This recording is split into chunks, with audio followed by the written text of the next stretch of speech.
your WHSV Sports. Sandlot baseball is an integral part of baseball history. It's the pickup games amongst kids that help grow the sport's popularity. It's a tradition that's long been replaced by organized youth ball like Little League. But for a few boys from Stanley, their days of dominance in the cow pastures will soon live in the Hall of Fame.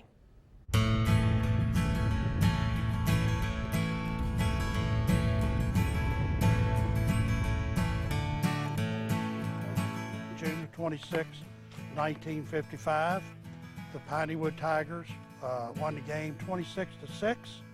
There was home runs by Nelson Painter. He had 2. JC or Jennings Painter had 1.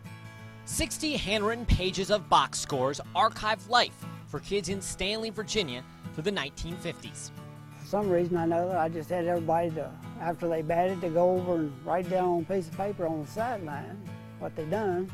And then that night I would take it home and I'd put it over on a piece of paper. I don't know, I just love stats for some reason.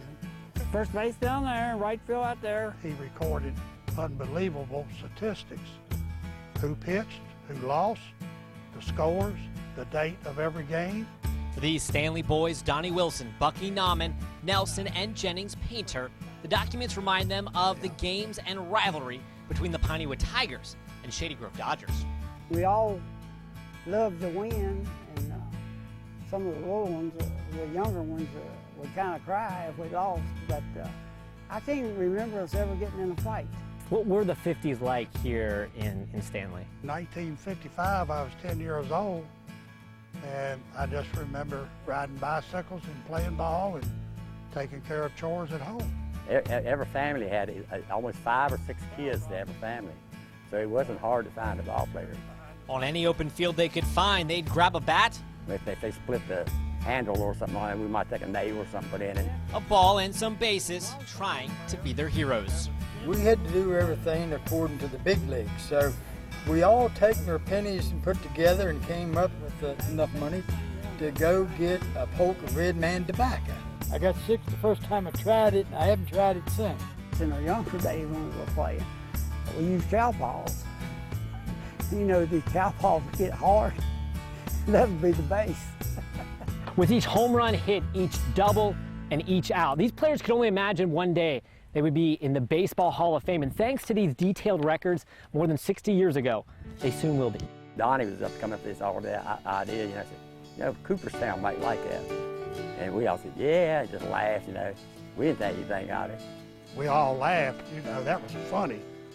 And I went home and thought about it for a couple of weeks, and I said, I've been told no before.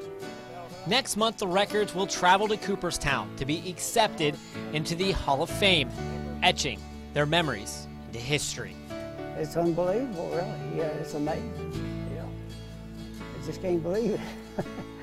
Never thought it would ever come to this. Well, Jenny was talking when he was coming over, and he said, remember the time you got sunburned? And I said, yeah, I remember it well. In the bigs during that era, Willie Mays was still catching balls over his shoulder, one of the trademarks to his Hall of Fame career. And for kids all across the country, they can only one day dream of joining him. It's pretty exciting.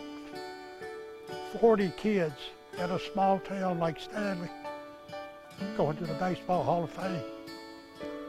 So many ball players who dedicate their life playing Major League ball, and they are not up there.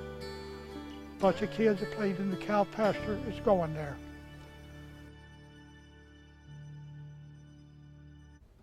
Now, of those 40 names, more than 30 of those players are still alive today. Members of that group will travel to New York in July to have their records added to the archive. I actually have a copy of the records right here, and going through these page by page, they're pretty cool. Just makes me smile. It gives you goosebumps a little bit just hearing them talk about baseball. We all had those memories of a child, so Yeah, thank you so much, Andrew. All right, we'll be back with a check of weather after this.